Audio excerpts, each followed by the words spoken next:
So we'll be discussing some questions from your mock exam. So I'll be sharing the screen now. I'll be sharing my screen.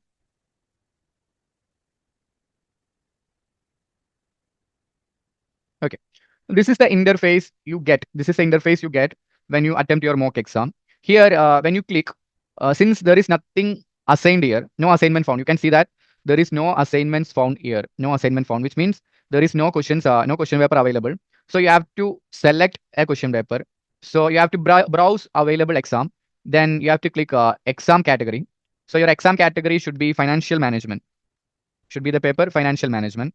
Then they will ask for variance. Since we will be like no category, and you have to select, since we are writing here, you have specimen exam, past exam, practice exam, blank workspace is available, and on the bottom you can see mock exam. You have to select the mock exam, and then you have to select the mock exam here. Okay, and then you can see pre-December 2025 mock exam. You have to assign that. You have to assign that. Then it will be appearing in your assignments, view assignment. Then it will be appearing. You can see one assignment is there. One assignment we have assigned pre-mock. Okay, then you can if you want it offline, then you can click that.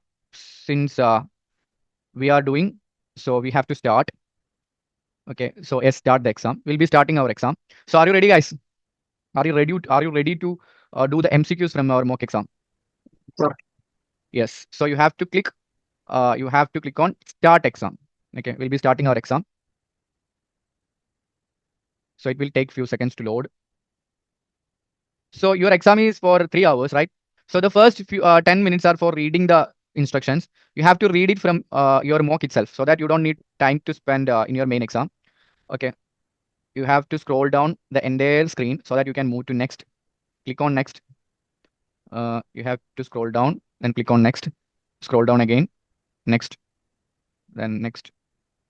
It's all instructions. Since we know every instructions, we don't need it now. Okay, fine. So this is the first question. Since we have to go for what? If you're starting an exam, we have to check what? We are starting a question. First, we have to read what? First, we have to read. Our first priority should be reading what? Please kindly comment, guys. I want you to be active, guys. Please don't be lazy. You have to give me the answers so that our class will be much more engaging. So we have to do what? First of all, we have to go for requirement. Always requirement first. So read the requirement. Let me tell you, you have some options like scratchpad, highlight, strike through, calculator, and everything. Since you are writing a CBA exam, you have to use only highlight option. Other options are in most cases, other options are irrelevant. So we can use the highlight option. Anyway, the requirement is here to calculate the cash operating cycle. Cash operating cycle. You have to calculate the cash operating cycle. Okay. So, and using the working capital ratios rounded to nearest days. Okay, you have to round off to the nearest days. Okay, let me ask you, what was the equation to calculate cash operating cycle? What was the equation to calculate cash operating cycle? Cash operating cycle. Please unmute and tell me. Or else you can say working capital cycle. Cash operating cycle can be found by an equation dash. What was the equation, guys? Please tell me. I want you to unmute and tell, guys. Please. I want all of you to unmute and tell what was the equation to calculate cash operating cycle. Receivable plus inventory plus minus payables. Yeah, the equation is receivable days plus inventory days minus payables day. Minus payable days, right? This was the equation. Am I right, guys? Am I right? Okay. Yes, so you have to find receivable days first. Receivable days. Then you have to find what? Then you have to find inventory days. Inventory days. Then you have to find payable days, right? Payable days. If you deduct payable days from adding receivable days and inventory days, you will get cash operating cycle. Okay. So what was the equation to calculate receivable days? Since it will be given in the question that there are 360 days in a year. So what was the equation to calculate receivable days? Credits receivable into 360 divided by total credit sales. Yeah, average receivables, or else you can say trade receivables. Receivables divided by credit sales into 360, guys. Is it, guys? So you will get receivable days. So how to get inventory days? How to get inventory days? Cost of inventory into cost of sale. Sorry, inventory upon cost of sale into 660. Okay, fine. So if it is receivable days, then numerator will be receivable. If it is inventory days, numerator should be inventory. Denominator should be cost of sales. If cost of sales is not given, then you can take what? You can take credit purchase. Okay, credit purchase, right? And then you have payable days where you have to go for payables divided by credit purchase into 360, right? This was the equation to calculate payables, right? Okay, so fine. So first of all, we need to find everything. Receivables, credit sales. Receivable should be given in the question. Receivable balance is 420. Let's take in millions. Receivable balance should be 420. 420 is given. Inventory, credit sale should be given. Total revenue, out of which 10% is cash sales. So there are 3,800 credits, total revenue, total sales, out of which 10% is cash sales. Balance 90% will be credit sales. So 3,800 into 90%. This should be the credit sales, right? Okay, into 360, you will get what? You will get the receivable days. So you have to get the inventory days. First of all, let's calculate the receivable days. So receivables divided by credit sales multiplied by 360, you will get the receivable days. So you have to round off. They have already mentioned that you have to round off it to the nearest days. So receivable days should be 44 days, right? Then you have to find the inventory days. Inventory divided by cost of sales. Inventory. The inventory value is given. It is 350. 350. Inventory is 350 divided by cost of sales, which is 2,700. 2,700 is the cost of sales. Okay, then you will get the inventory days, which is 350 divided by 2,700 multiplied by multiplied by 360. You will get inventory days. So you got the inventory days too. Now you have to find payable days. Payable days can be calculated by payables, which is 250. Payables is 250 divided by credit purchase. The total cost of sales is 2,700, out of which 80% is purchase. Okay, let's take the total purchase. Since no information is given about the credit purchase, we can take the total purchase, which is 80% of 2,700. 2,700 into 80% will be the credit purchase. So you can, since I'm doing it, I can even copy paste this one. Okay, we'll get the answer. So you have to add receivable days plus inventory days minus payable days. You will get the cash operating cycle. The cash operating cycle will be receivable days plus inventory days minus payable days. Okay, which should be 49. So cash operating cycle is 49. Is there an option called 49 days? And which option is 49 days? Option 1, 2, 3, 4. Which option is 49 days, guys? Option 2. Option 2. Okay, option 2. So let's move on to the second question. Are you ready, guys? Can we move? Kindly tell me yes or no. Yes, sir. Yes, okay, fine. Very good, Afnan. So which of the following is or are weaknesses in using the financial statement to value an unlisted company? They're asking about an unlisted company, and we can use their financial statement for valuing their shares. And they're asking what are the demerits of using financial statement of an unlisted company. Unlisted company in a sense which is not registered in a stock exchange. Okay. So first option, financial statements are governed by financial regulations. There are certain IFRS rules for financial statements. Is it a demerit for using it as a valuation? No, it's not a demerit. Okay, it's a merit actually. It is financial statement is having regulations. It's a merit. It's not, sorry. Sorry, Simran, are you asking something? No, sir. Okay, it's not a demerit. It's actually an advantage since financial statement is having regulations, right? Okay, financial statement do not represent the future performance. Is financial statement in financial statement, can we find historical data or future data? Is financial statement is nothing but historical data, past data.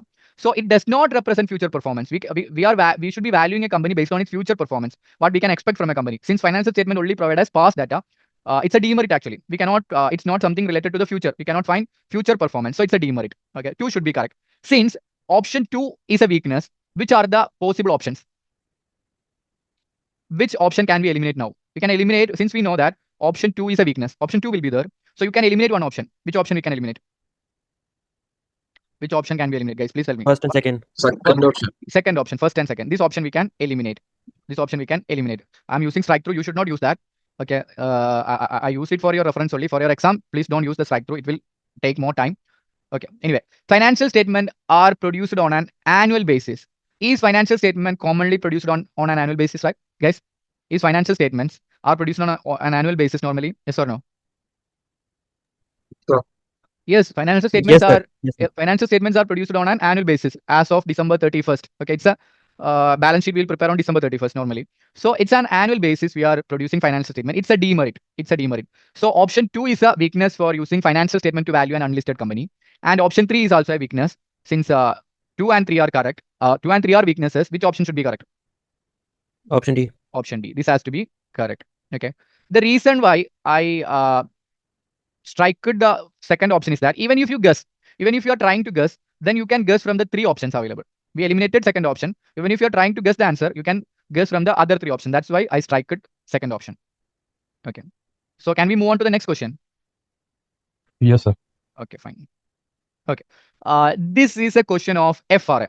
Assuming the interest rate is 4.3% in 3 months' time. Okay, this is a question of FRA. After 3 months, the actual interest rate will be 4.3%. Okay, they're asking about what will be the settlement under FRA. Okay, if they're asking about the settlement under FRA, you can use an equation. I will give you an equation now. You can use that equation. The equation should be principal amount. Principal means what amount we have taken the loan or deposit into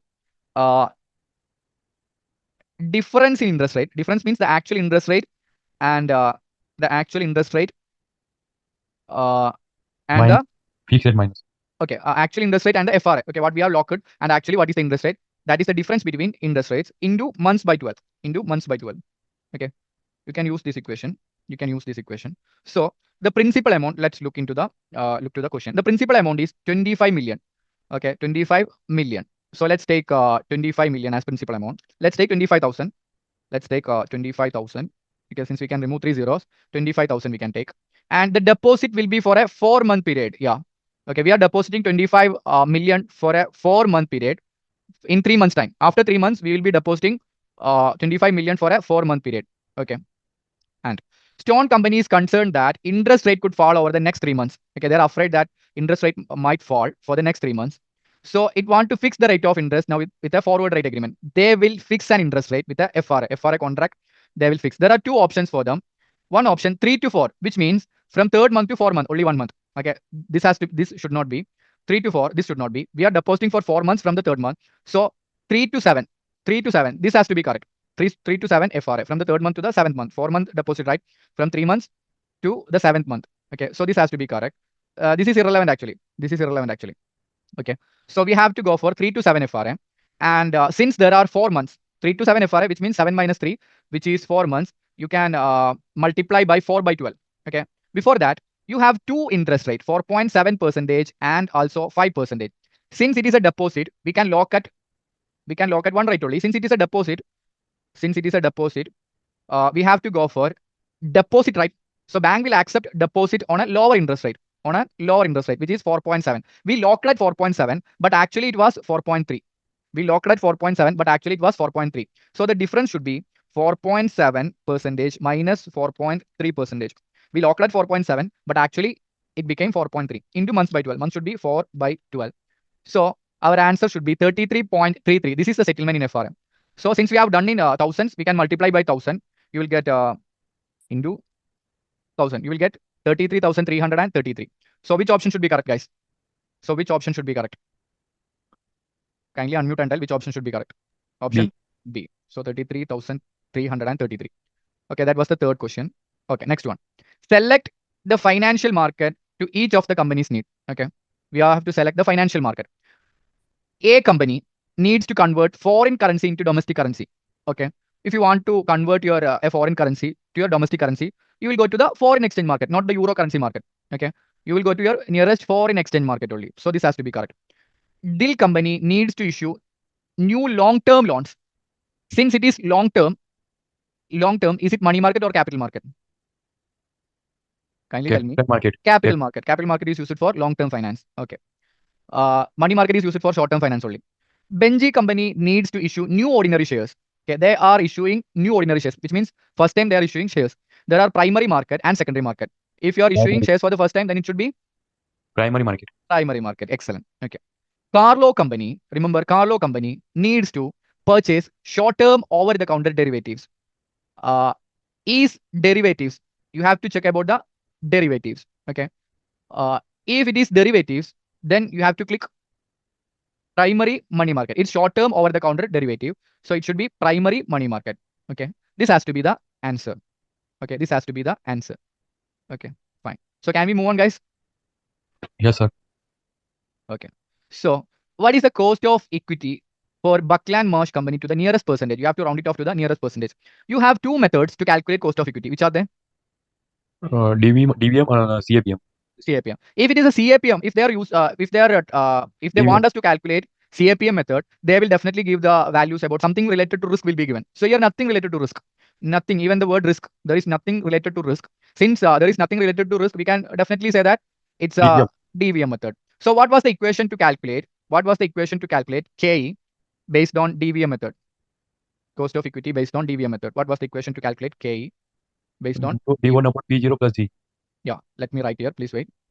KE can be calculated by D0, which means the current year dividend, into 1 plus G. You will get D1, right?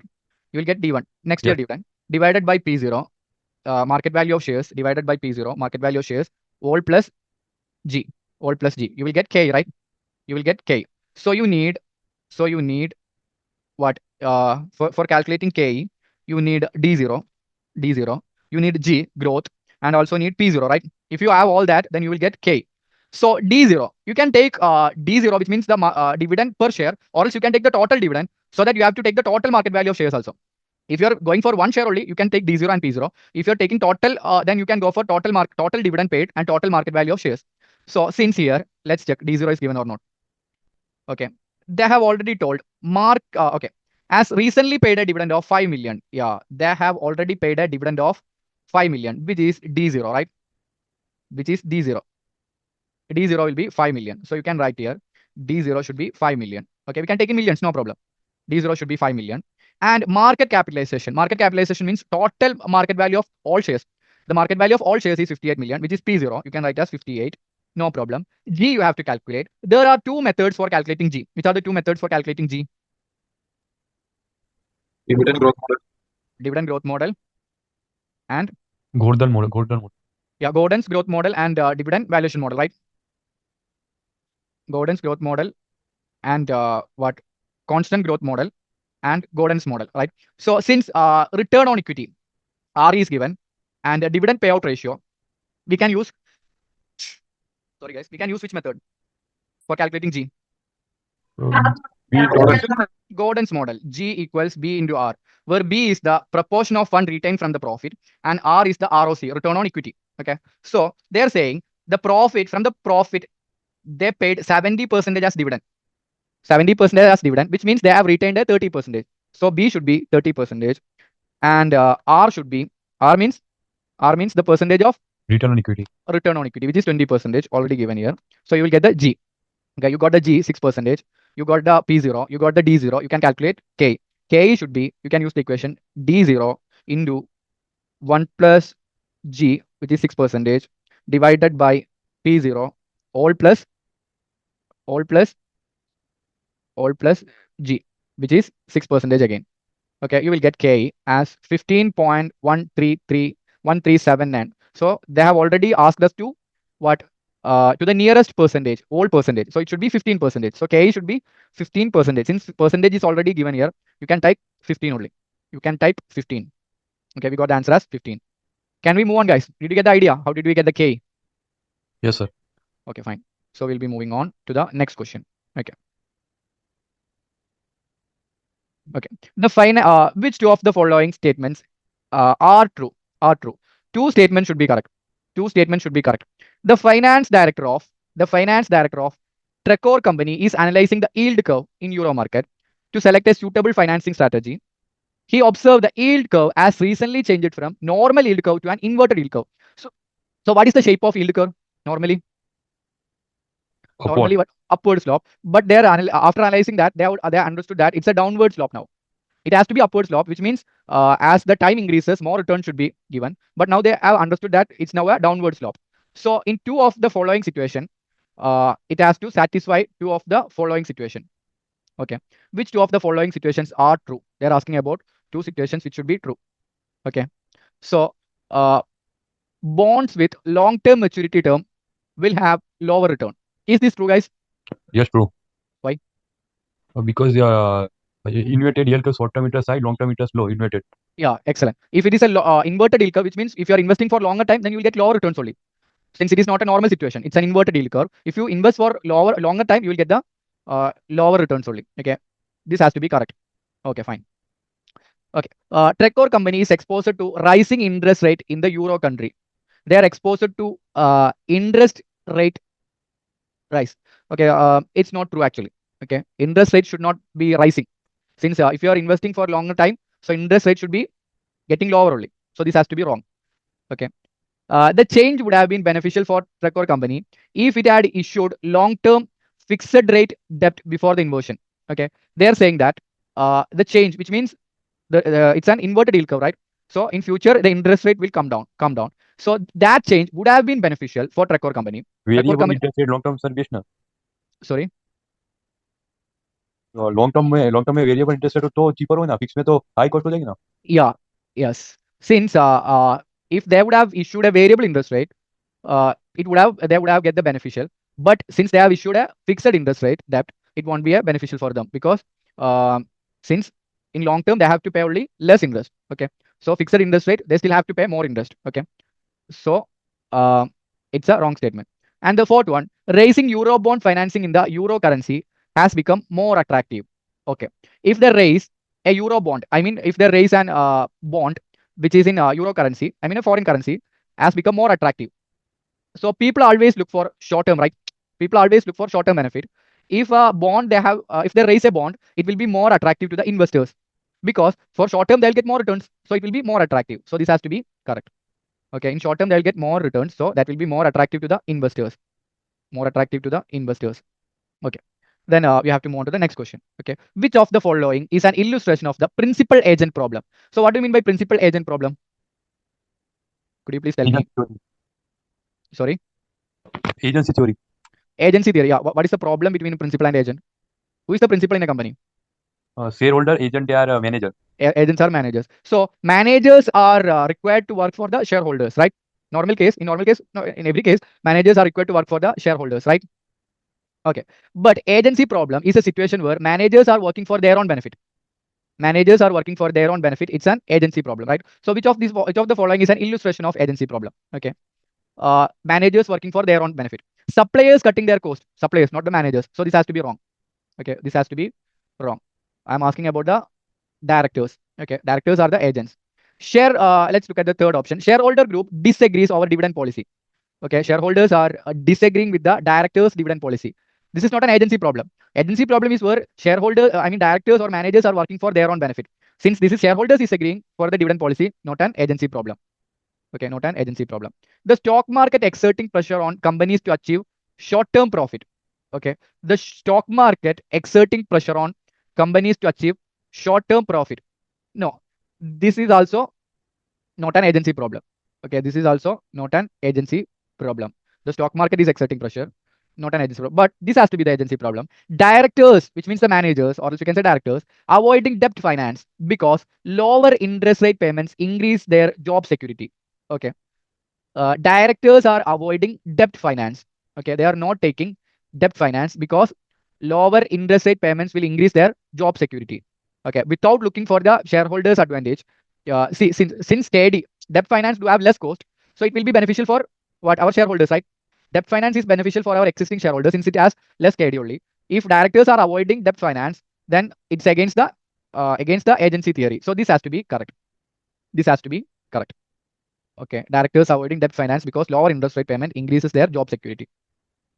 Okay, so there are two projects. There is a project in which you have to use both investment appraisal methods called ROCE. One method should be ROCE. Okay, ROCE you have to calculate and compare to the target ROCE, which is of 28%, and payback period, which is 2.5%, is the payback period. 2.5% is the payback period. You have to calculate both ROCE and payback period, guys. Okay, target payback period is given. Target ROCE is also given, which is 28%. You have to compare with both. Okay, and tell which method, ROCE only or payback period method only or both. We can accept or reject. So first of all, we need to calculate based on ROCE. So what was the equation to calculate ROCE, or else we can say ARR? What was the equation? Average profit before interest tax divided by Yeah. Capital. Initial Average annual profit before tax. Okay. Average annual profit divided by. Yeah, I think some problems had occurred to our. Okay. Okay. What was the equation, guys? Average annual profit divided by. Average annual profit divided by dash. Average annual profit divided by. Kindly tell me, guys. Initial investment. Initial investment. This has to be the equation for calculating ROC, annual profit. Since let's look at the figures given. They have given the average estimated cash flow is 3,000 per year. Okay, average estimated cash flow is, if cash flow is given, how can we convert into profit? Average cash flow is given per year, so how can we convert into profit? depreciation minus. You have to minus depreciation. So you have to minus depreciation. So average annual cash flow is given 3,000. You have to minus per year depreciation, right? Okay, since initial investment of 9,000, initial investment is given. Initial investment is also given. You can write the initial investment here, 9,000. Okay, average annual profit should be 3,000 minus depreciation per year, and the depreciation has to be 9,000 in how many years? Depreciated in a straight line basis over 6 years. Okay, so 9,000 should be depreciated in 6 years. So the per year depreciation should be 9,000 by 6, which is 1,500. You have to deduct the per year depreciation from 3,000, which is 1,500. You will get the average profit, average annual profit. So you will get the ROCE. You will get the ROCE, which is 1,500 divided by 9,000 initial investment. You will get ROCE, which is 17%. Right? ROCE should be 17%. Right, guys? Okay. So that is the ROCE. The target ROCE is 28%. The ROCE of the project is 17, but the target ROCE is 28%. Can we accept the project? Yes or no? Can we accept the project, and why? Target is 28%, but we got the ROCE as what? ROCE as? We got the ROCE as dash. Yeah, so sorry guys, ROCE is based on not initial investment. It is based on average investment. It is based on average investment, not on initial investment. Since it is it says that average investment, we have to take average investment only. So 9,000 plus initial investment plus scrap value divided by 2. You have to add initial investment plus scrap value divided by 2. This should be the average investment. Okay, this should be the average investment. So we got ROCE as 33%, right? Okay, initial average annual profit divided by average investment. So guys, can we accept according to ROCE? Target was only 28%, but actually we got 33% for this project. Can we accept? Yes or no? Kindly tell me yes or no. Can we accept? Please, guys. The project is 33%, but our target was 28% only. Our ROCE is greater than the target. Can we accept? Accept. Yes, we can accept. So for ROCE, we can accept. Yes, ROCE we can accept. Right. So since ROCE we can accept, which are the possible options now? Which are the possible options now? Payback period basis only. This has to be wrong. Okay. Since ROCE is ROCE, for ROCE we can use, and neither. This has to be wrong also. Okay. So either ROCE or both. Now we have to look about the payback period. So they have already given cash flow. For payback period, we use cash flow or profit. We use cash flow or profit. We use cash flow only. So if we spend 9,000 initially and each year we get 3,000, then it will take 3 years payback. Okay. The payback period of the project is 3 years. Okay. Since 3 years, we will get the initial investment back. So according to payback period, our target was 2.5, but this project takes 3 years. Can we use it? Can we go for payback period? Is it acceptable using payback period? Is it acceptable using payback period? Kindly tell me yes or no. Not acceptable. Not acceptable using payback period. So since it is more than the target figure, which is 2.5 years, this project is 3 years. So this is not acceptable according to payback period. So both this statement is also wrong. Obviously, ROC is the only possible method in which we can accept, not payback period. Okay, ROC only. Okay. Good. G is a charity that was set up with the objective of training dogs. Okay, it's a charity for training dogs. That is there. Since they are a charity, they are a dash. G company is a dash. What to call G company? They are a charity for training dogs. G company is a. Please tell me what type of company is G company? Or a Charity for training dogs. Non-profit organization. Non-for-profit organization. G is a not-for-profit organization. Okay. Which one of the following performance measure would best fit with effectiveness? What do you mean by the term effectiveness? Achieving its objective. Yeah. Whether we have to check whether achieving its objective. So their intention was to train dogs for the blind people. Okay. We have to check among the 4 among the four methods, which method is best fit for achieving their goal, like training dogs for the blind people. Okay. So first one, average hour to train a dog to good AMA certification standard. Average hour to train a dog. Which E is that? Is it effectiveness? It's This is efficiency. efficiency. How much time No. we are taking? How much time we are taking to train the dog? So this has to be efficiency, not effectiveness. Okay, how efficient we are working. The time taken for training the dog. That is efficiency of our work only. Efficiency of the G company only. Right. Let's check into third option. Average expenditure on each successful trainer dogs. The amount of money, the input cost. So this has to be Economy. economy. Okay, third option is economy. And fourth one, average hours worked by each dog trainer. Okay, the trainers working per month. This has to be efficiency again. How much Efficiency. time? Okay, time. So time is always, most of the time is concerned with efficiency only. So effectiveness, second option, number of dogs. How many dogs? Which means more dogs they are training. Okay, they want to train more dogs for the blind people. So which is a part of effectiveness? Which is effectiveness? So option B is effectiveness. The final result, number of dogs. More number of dogs means they are achieving their objective. Guys, are you getting the idea? Yes, sir. Yes. So we have completed 9 questions. Let's move on. Okay. Yeah. Which of the following statement is correct? Only one statement should be correct. Okay. Ella company has decided to invest in a new machine which has a 7-year lifespan. Okay. A machine which has a 7-year lifespan. Okay. And no residual value. It's a no residual value machine which has a 7-year lifespan. The machine can be purchased. We can buy that machine for $80,000. Okay. We can, if we pay today $80,000, we can purchase that machine. Okay. Using a 8% loan. Okay, we can buy that machine using if we pay now 80,000. Okay, or else we can lease it for 7 years by paying annual rental of 14,983. Okay, you can either go for paying lease rentals. Okay, this has to be paid annually. We have two options. We can either lease or buy or lease. Okay, so we should check for buy option or lease option. If you are buying this, then the you have to pay 80,000. Then the present value of 80,000 is 80,000 itself only, because we are paying now. This has to be the cost of buying. Then we have to find the cost of leasing. For leasing, you have to pay 14,983 per year for 7 years. So this is an annuity, same cash flow for 7 years. So you have to check the present value of 14,983 payable in annuity per year for 7 years. So you have to check the annuity factor first and get the annuity. So you will get the present value. 14,983 should be multiplied by 7-year annuity factor. 7-year annuity factor at the rate of KD. Since we know lease versus buy decision, we will always discount at the rate of KD, which means the cost of loan, which is 8%. So 7-year annuity factor at 8%. Could you please tell me using the formula sheet what is the 7-year annuity factor at 8%? Or else we will check. We can take the formula sheet. We can take the formula. Click here, formula sheet, and annuity table will be available in the bottom. Okay, 7 years at 8%. 8% and 7 years, right? So this has to be correct. 5.206. 6. Right? Is this correct?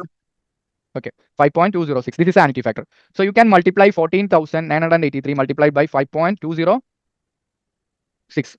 Am I correct, guys? So you will get the present value of 14,983 payable annually. You will get 78,000. And the present value of buy option is 80,000 itself. So you should go for, both are cost. This is a cost and this is a cost. So you should go for lease option or buy option. Lease option. Why? Because it has low cost. Lower cost. Yeah, lower cost. Present value of cost is low only. So we can go for lease option.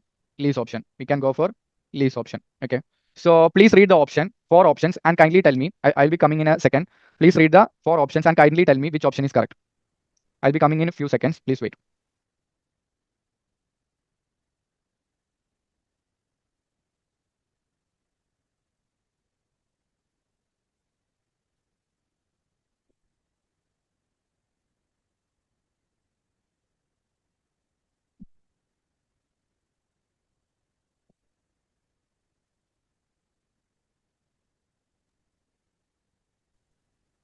So which option has to be correct, guys?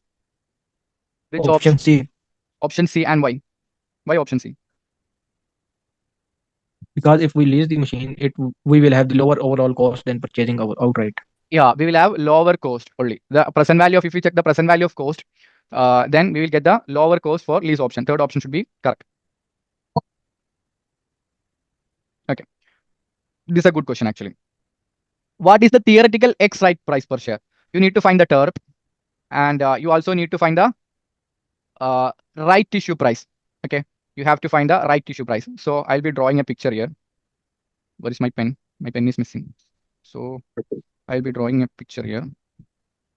I assume someone. Okay, fine. My pen is here. Okay. I'll be drawing a picture here. They have asked us to calculate the TERP. If this is the market value of shares and we issued a right issue share, this is the right issue price, then TERP should be in between both TERP. Okay, this has to be the TERP. Okay, so what is the difference between TERP and right issue? What is the difference between TERP and right issue price is called? What is the difference between TERP and right issue price is called? Please tell me. Value per right. Value Yeah. per right new share. Yeah, value of right. That is the difference between TERP and right issue share price. So what is the difference between market value and TERP? What is the difference between market value and TERP called? It's nothing but value of right per share, per existing share. Value of right per existing share. So that is the difference between market value and TERP. And the difference between TERP and right issue price is value of right. Okay. So if we get something, then we'll get if we get some ideas, you will get the other ideas too. Okay. The right issue is a 1 for 4. Okay. So for every 4 shares, one additional share should be issued. The value of right has been calculated as 0.50 per existing share. Okay. The value of right, VOR per existing share should be what? 0.5. So value of right per existing share has to be 0.5. I'll be writing here 0.5. So this is 0.5 value of right per existing share. Okay, it is given in the question.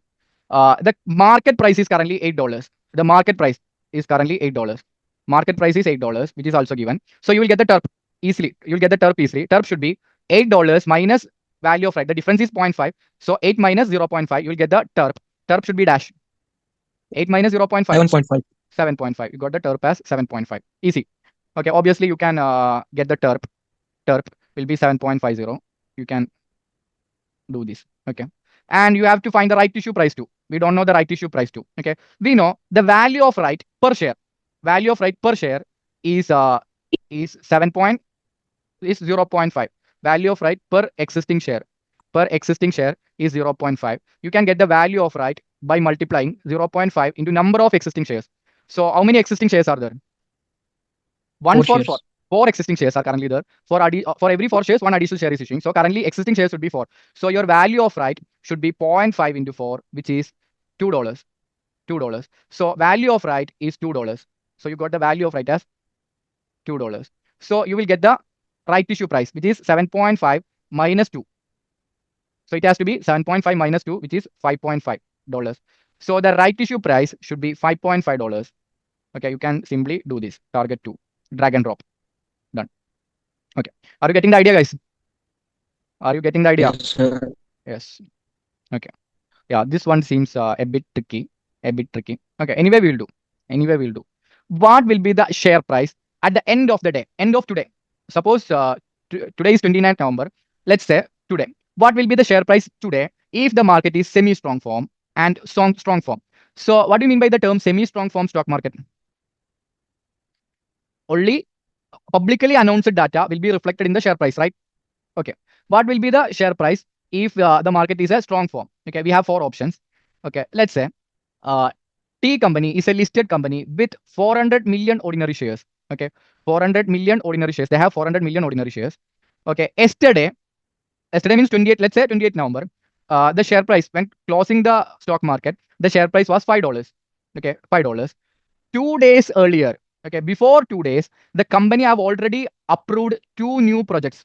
Okay, company have already approved 2 new projects. Yesterday when it was closing, it was $5. 2 days before, they have already approved 2 projects. Let me ask you, when will the share price change if it's a strong form market? It would have changed 2 days before itself. So when yesterday at the closing time, it is $5. So if it's a strong form market, then this $5 is already reflected. The information that they have approved a project is already reflected in the $5. So even if it is today, no problem. There will be no change if it's a strong form market. Since the $5 we are seeing is already being reflected by an approval made 2 days before in a strong form.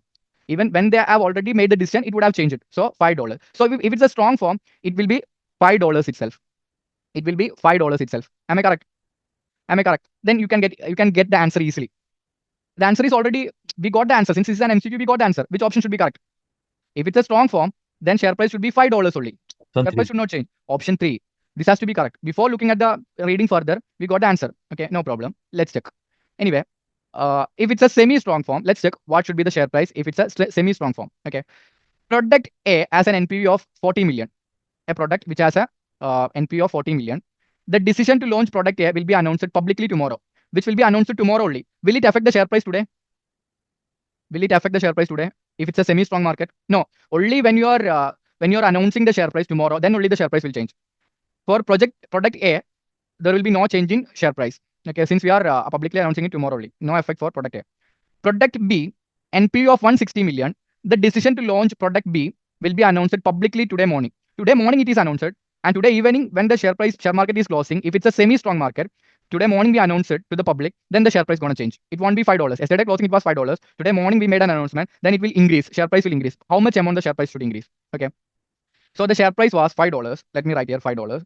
So $5 plus the new project got 160 million. New project gets 160 million total NPV. You have to divide the total NPV to the total number of shares, out of which there are 400 million shares, 160 million for 400 million shares. So you can divide 160 by 400.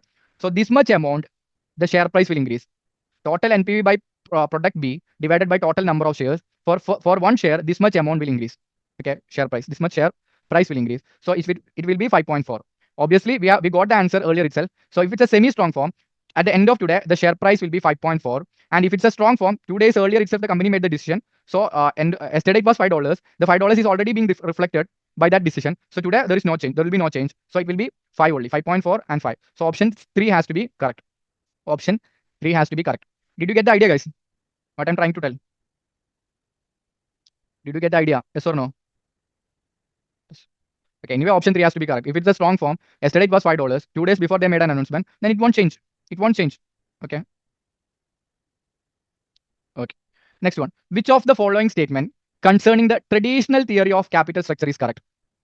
Okay. About the traditional theory of capital structure, which among the following statement is correct? So we do have 3 theories, important theories. Which are the 3 important theories rather than pecking order theory?